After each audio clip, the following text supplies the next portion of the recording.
आपण वाट पाहत असलेल्या फुंट्रू चित्रपटाचा ट्रेलर आता आला आहे।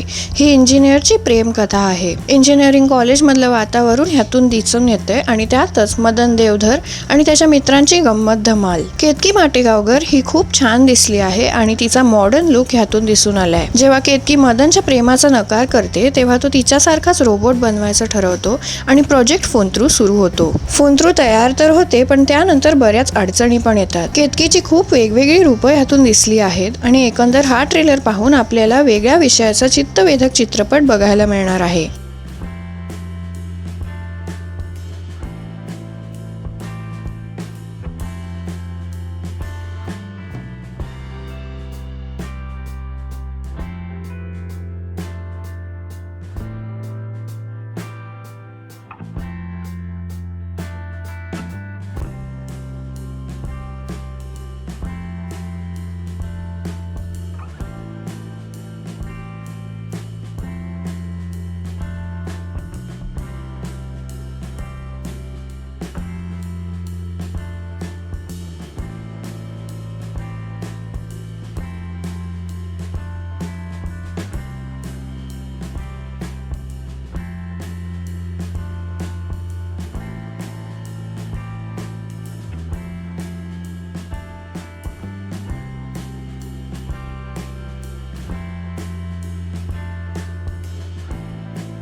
सुजय डहाके निर्मित फुंट्रू 11 मार्चला आपल्या भेटीला येणार आहे। मराठी सिनेसृष्टीच्या ताज्या अपडेट्ससाठी आमच्या चॅनलला सबस्क्राईब करायला विसरू नका।